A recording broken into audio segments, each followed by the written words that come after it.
In other animals, such as snails, individuals can change sex, indicating that sex is not genetically determined.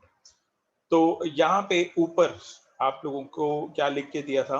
यहाँ पे ऊपर लिखा था, thus in some animals the temperature at which fertilized eggs are kept determines whether the animals developed in the eggs would be male and female.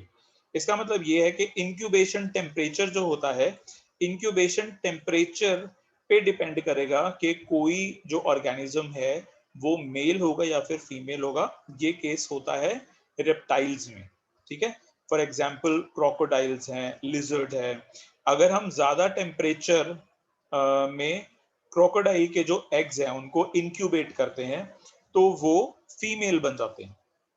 ठीक है, and lizard के जो eggs हैं, अगर हम उनको इंक्यूबेशन का जो टेम्परेचर है वो अगर हम ज्यादा देते हैं तो वो फीमेल बन जाती है.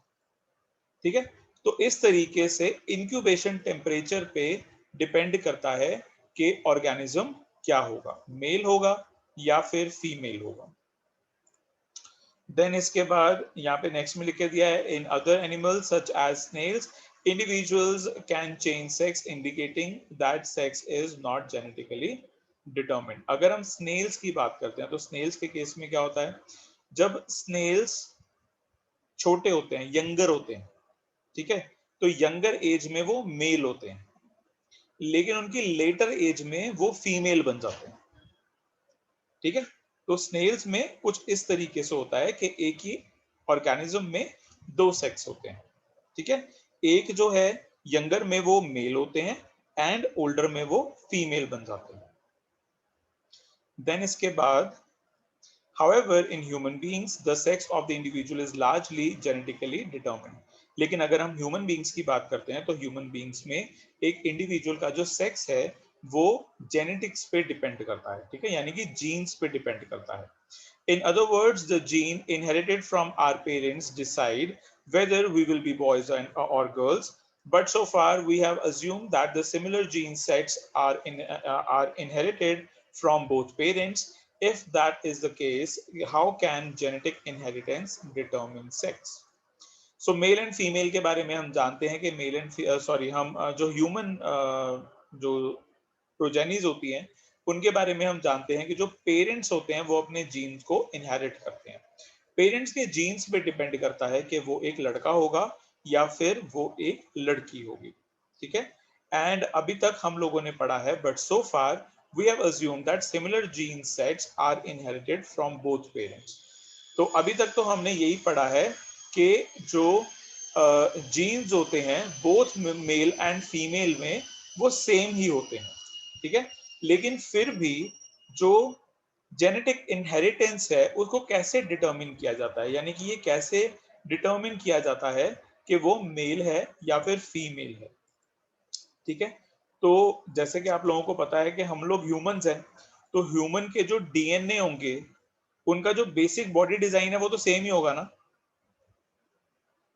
ठीक है, बट फिर भी हम मेल और फीमेल में कैसे प्रोड्यूस करते हैं, ठीक है, वो हम अभी इस पैराग्राफ में जानेंगे. The explanation lies in the fact that all human chromosomes are not paired. Most human chromosomes have a maternal and paternal copy and have 22 such pairs. इस बात के लिए हमें ये जानना बहुत ही जरूरी है कि जितने भी ह्यूमन क्रोमोसोम्स होते हैं वो सारे के सारे प्रिपेयर्ड नहीं होते हैं. सॉरी, वो सारे के सारे पेयर्ड नहीं होते हैं. ज्यादातर क्रोमोसोम्स जो होते हैं वो मैटरनल एंड पैटर्नल होते हैं. ठीक है, एंड उनमें से 22 जो पेयर्स होते हैं वो पेयर्ड होते हैं. ठीक है, बट टोटल होते कितने हैं? 23. 23 में से 22 क्रोमोसोम्स के पेयर बने होते हैं जो कि दिखने में एक दूसरे की तरफ बिल्कुल सिमिलर होते हैं. But one pair called the sex chromosome is odd in not always being a perfect pair. लेकिन एक पेयर जो कि सेक्स क्रोमोसोम होता है वो हर बार परफेक्ट नहीं होता है. यानी कि कभी कभार परफेक्ट होता है और कभी कभार परफेक्ट नहीं होता है. जब वो बिल्कुल परफेक्ट होगा तो एक जो फीमेल प्रोजेनी है उसकी प्रोडक्शन होगी, और जब वो इम्परफेक्ट होगा तो तब मेल प्रोजेनी होगी। कैसे? Women have perfect pair of chromosome both called XX। जैसे कि मैंने आप लोगों को भी बताया था कि विमेन के पास XX क्रोमोसोम्स होते हैं, यानी कि जो पेयर है वो परफेक्ट है। But men have mismatched pair in which one is normal sized X while the other is short one called Y। लेकिन अगर हम मेन की बात करते हैं तो मेन का जो सेक्स क्रोमोसोम होता है वो मिसमैच्ड होता है। एक तो होता है एक्स और एक होता है थोड़ा सा छोटा वाई। अब यहाँ पे थोड़ा सा छोटा क्यों बोला है, ये देखो, अगर हम बात करते हैं एक्स एंड वाई क्रोमोसोम की, तो अगर हम इस वाई की इस वाई को कुछ इस तरीके से हम थोड़ा सा एक्सटेंड कर दें तो ये कुछ कुछ एक्स जैसा दिखेगा। I am not saying completely, but कुछ कुछ दिखेगा एक्स जैसा। हाँ जी, नोट करके बताएंगे, दिख रहा है आप लोगों को? समझ में आया आपको? y को मैंने अभी थोड़ा सा एक्सटेंड किया है तो वो हल्का हल्का सा x बन गया। ये भी दिखा आप लोगों को? ठीक है, ठीक है। तो क्यों बोला है कि y थोड़ा सा शॉर्ट होता है? क्योंकि y में x के कंपैरिजन में एक लेग शॉर्ट होती है। ठीक है, इस वजह से बोला है कि जो y है वो शॉर्ट है। तो समझ में आया आप लोगों को? जो मेन होता, सॉरी, जो फीमेल्स होती हैं, जो विमेन होती हैं, उनमें परफेक्ट मैच होता है। ठीक है, परफेक्ट पेयर ऑफ क्रोमोसोम्स होते हैं, दैट इज एक्स एक्स। लेकिन अगर हम मेन की बात करते हैं तो यहाँ पे मिसमैच्ड पेयर होता है, which is known as X and Y. चलिए, सो आगे देखते हैं।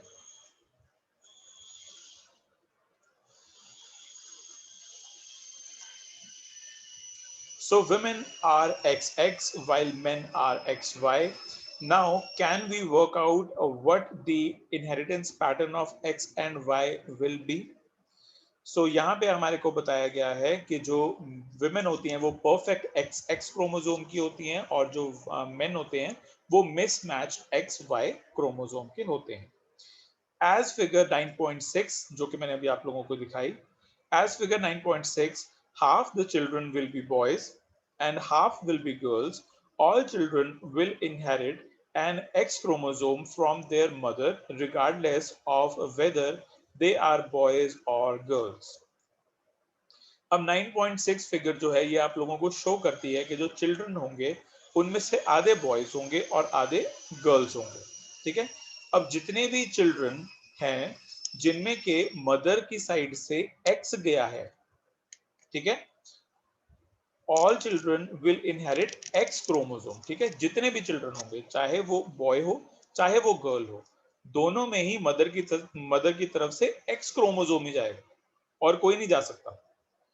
Thus, the sex of the children will be determined by what they inherit from their father। तो इसलिए फादर की रिस्पॉन्सिबिलिटी बनती है कि जो उसका चाइल्ड है वो क्या होगा, वो एक मैन होगा या फिर वो एक वुमेन होगा, या सॉरी होगी। ठीक है, सो अगर फादर वाई क्रोमोसोम फ्यूज कराता है अपनी वाइफ के साथ, ठीक है, तो एक जो मेन है, जो एक मेल है, वो पैदा होगा। और अगर फादर अपने एक्स क्रोमोसोम को मैच कराता है अपनी वाइफ के एक्स क्रोमोसोम के साथ, तो वो डेफिनेटली एक गर्ल होगी। A child who inherits an X chromosome from her father will be a girl, and one who inherits Y chromosome from him will be a boy। ठीक है, सो mother ने तो एक्स क्रोमोसोम ही देना है। अब वो फादर पे डिपेंड करता है कि जो फादर है वो एक्स क्रोमोसोम मैच कराएगा या फिर वो वाई क्रोमोसोम मैच कराएगा। ठीक है, सो यानी कि एक मदर का जो बेबी है वो लड़का होगा या लड़की होगा, वो किस पे डिपेंड करता है? मदर पे या फादर पे? ऑब्वियसली फादर पे। ठीक है, समझ में आया आप लोगों को? एक फादर पे डिपेंड करता है कि उसका जो चिल्ड्रन है, जो उसका चाइल्ड है, वो मेल होगा या फिर फीमेल होगा।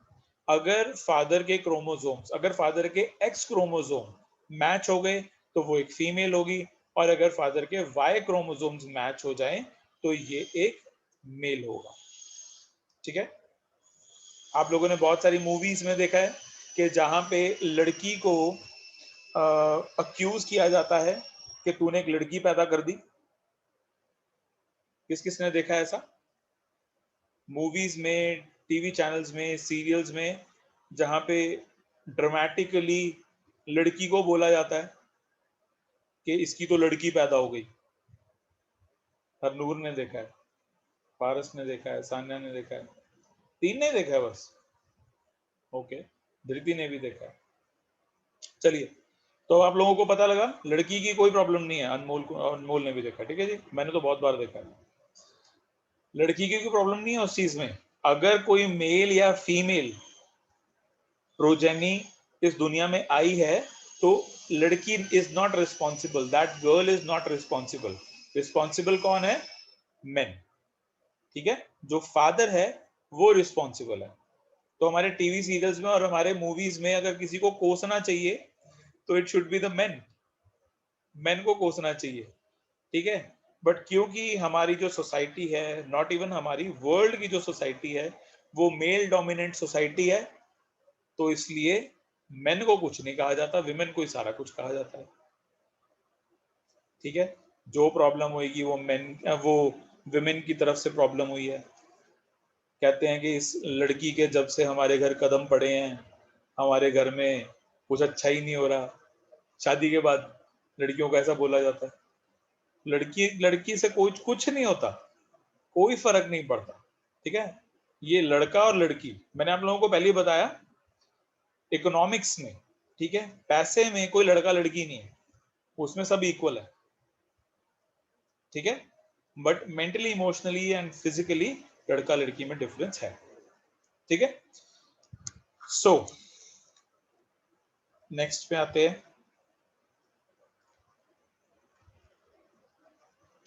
चलिए जी, आपको क्रोमोसोम्स के बारे में पता चल गया। अब हम बात करेंगे एवोल्यूशन के बारे में।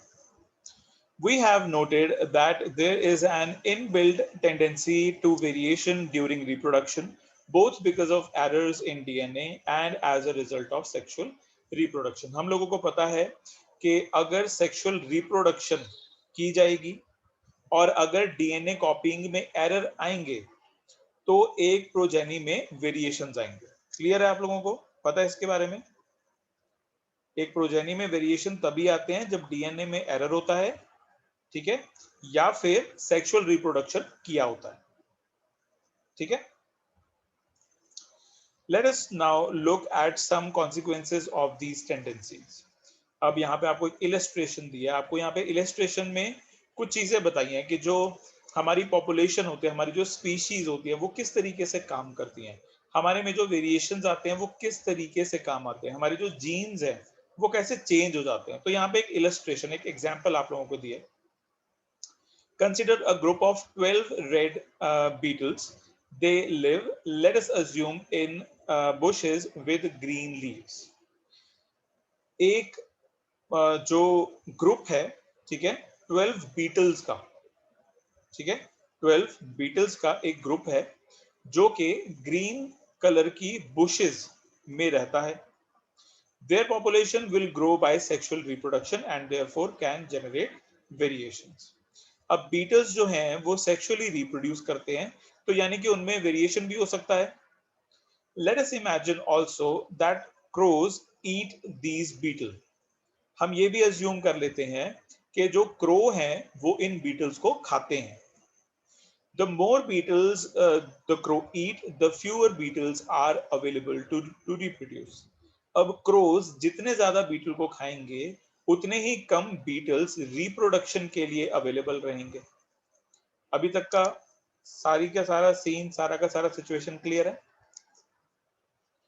12 रेड बीटल्स की एक ग्रुप है, ठीक है, वो ग्रीन कलर की बुशेस में रह रहा है, वो सेक्सुअली रिप्रोड्यूस कर रहे हैं जिसकी वजह से वेरिएशन हो रहा है। क्रोज जो हैं वो ग्रीन कलर की बुश में रेड कलर के बीटल्स को आसानी से आइडेंटिफाई कर रहे हैं और वो उनको खा रहे हैं। जैसे जैसे बीटल्स की पॉपुलेशन कम हो रही है, वैसे वैसे रिप्रोडक्शन के चांसेस भी लेस हो रहे हैं।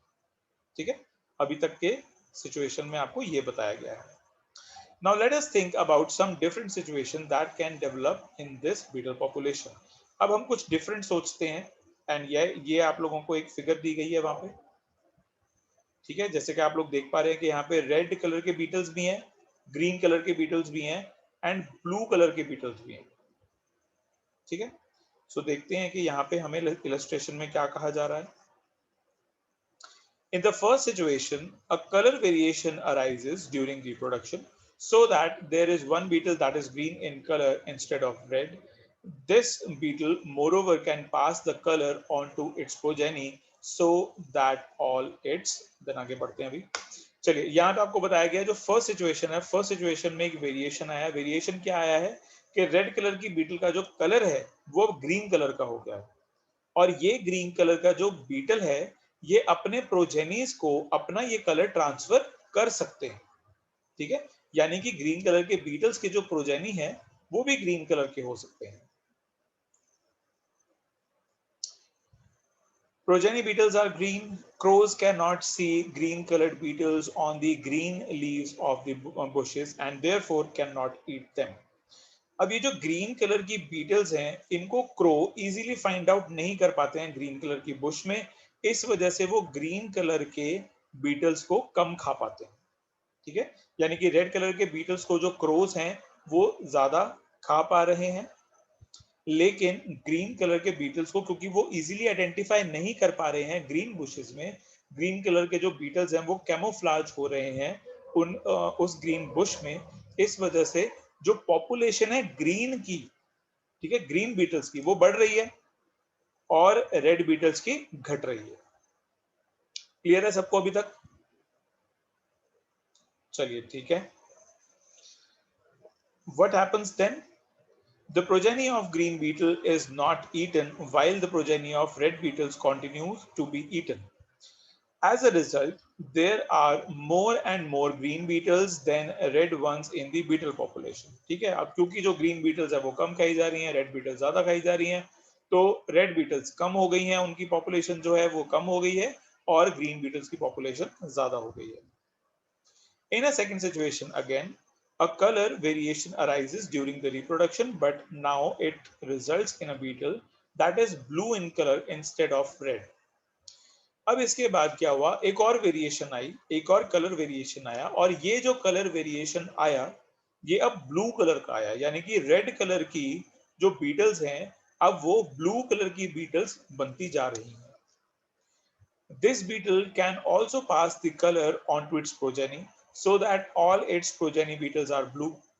अब ये जो ब्लू कलर की बीटल है इसकी जो प्रोजेनी है ये भी ब्लू कलर की हो रही है। Crows can see blue colored beetles in the green leaves, so the bushes, as well as they can see the red ones and therefore can eat them.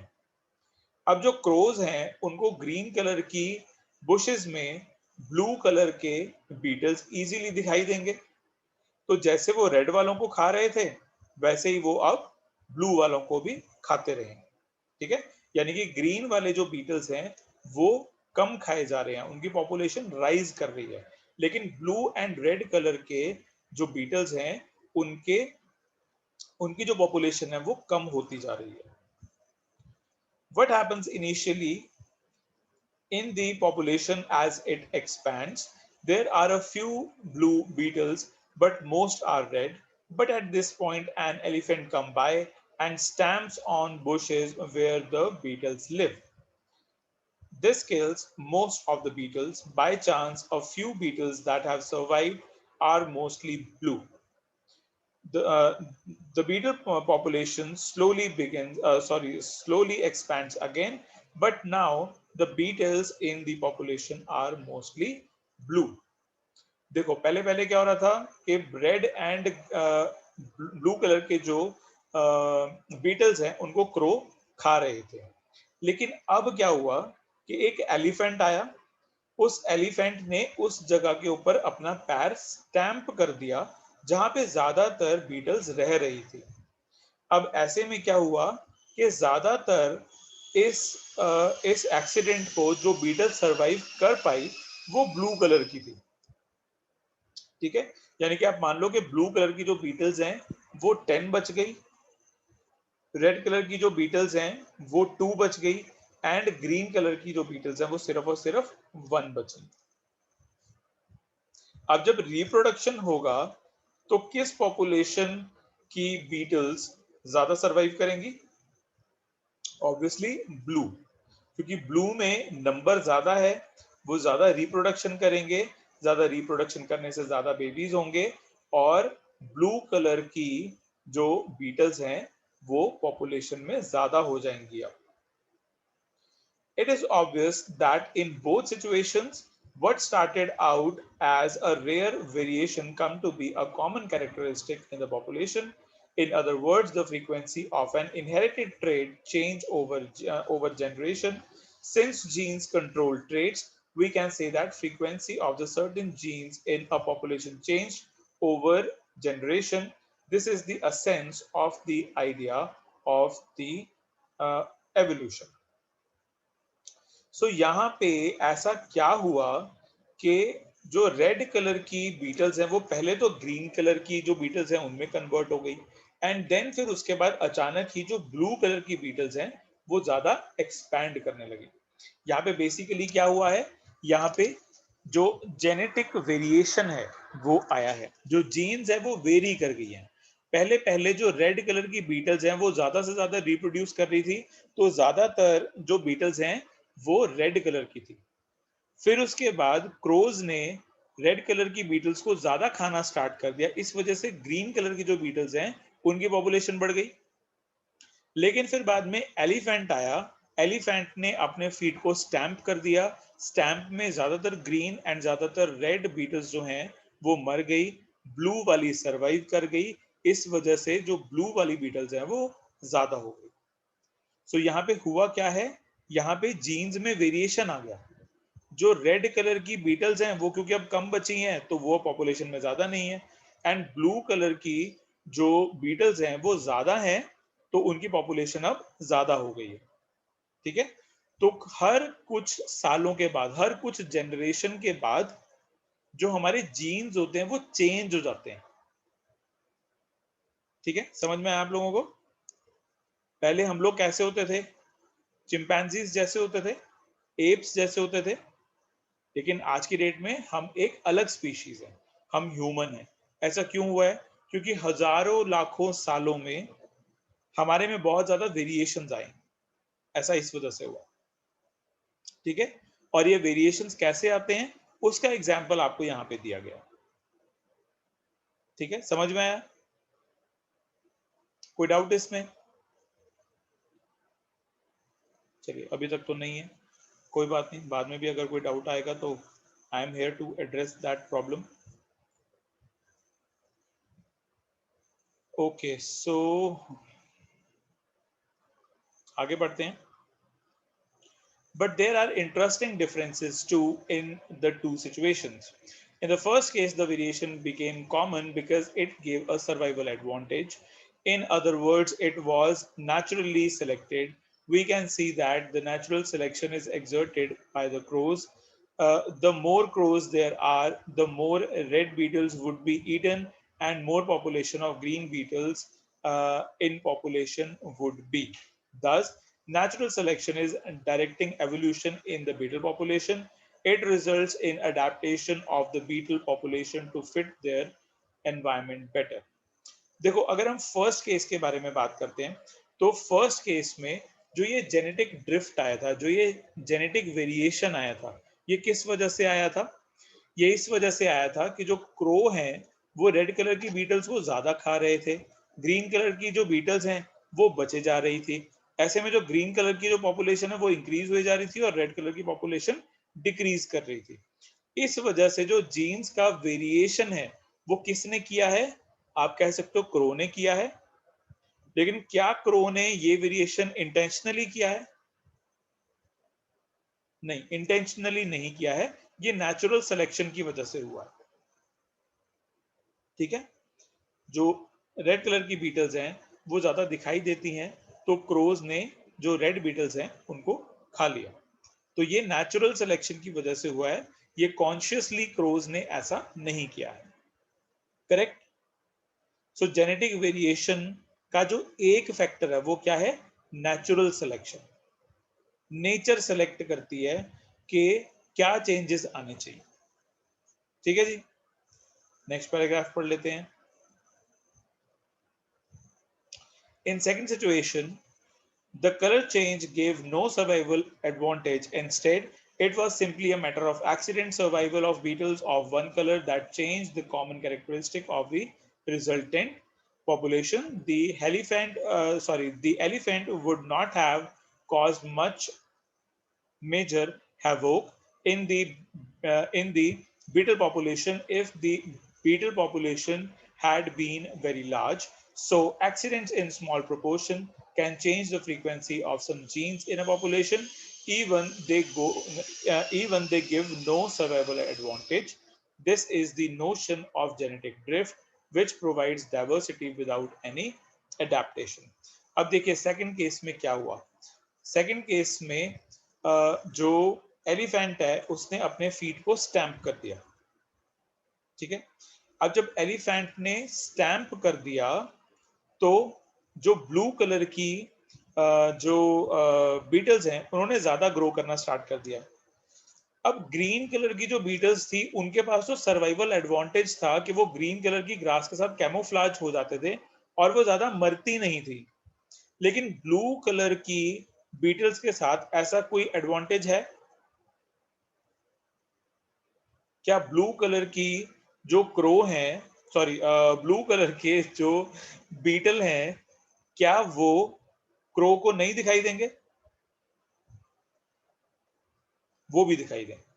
ठीक है, सो यानी कि ब्लू कलर की beetle से क्रो को कोई sorry जो beetle है उसको कोई सर्वाइवल एडवांटेज नहीं मिली है, ये सिर्फ एक एक्सीडेंट था।